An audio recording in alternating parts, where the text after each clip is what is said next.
Kinzer, that's if we see it. Imagine living in a world, and I came to you last on purpose because I know you were going to say, I told you so, because you have, I read your Twitter, I follow you on Twitter. And the thing that, can we put back up on the screen who has been guilty and indictments? The whole column at the top worked intimately on the Trump campaign. Okay, the campaign itself and the others who are Russian nationals. Clearly, I mean, collusion isn't a crime, but it's a thing that happens, right? When you have a campaign that is intimately involved with a hostile foreign power in order to help get their candidate elected. And now let's look at all the investigations that are still out there. There were 17 of them. Robert Mueller's was just one of them. There's one into WikiLeaks. There's Middle Eastern influence. There's Paul Manafort stuff. There's the Trump Tower. It's on and on and on. It's 17 investigations. But Sarah Kendzior, imagine living in a world where the President of the United States can declare all of that to be a victory for him just because his kids aren't being indicted. That as long as his children or himself are not literally indicted by one guy, Robert Mueller, forgetting everything else, he wins, and the rest of the country essentially saying, that's right, he did win.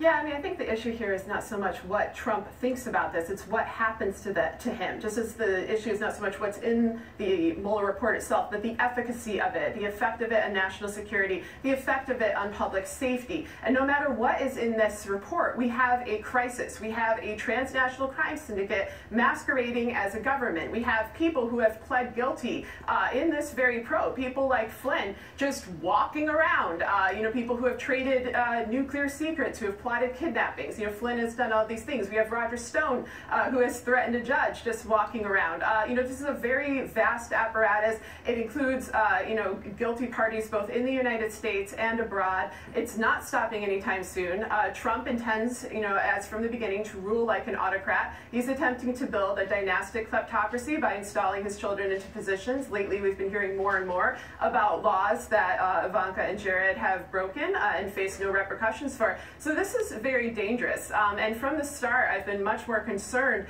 about the indictments than the reports, because as many and so many others on this panel have said, we have seen all this with your own eyes. You know, we have seen all this transpire in front of us, both before the campaign and after. And it's a disaster. You know, it needs to be tackled by law, and you cannot assume that things are just going to naturally work themselves out. And I do think people had way too much faith that Mueller was this kind of, you know, magical guy that was going to fix America's problems. These problems are deep. They go to the core of corruption within, you know, the American government, and they still need to be handled regardless what comes today. So I'm going to throw it out to the, put it out to the panel, but I'm going to start with Many and then go back around.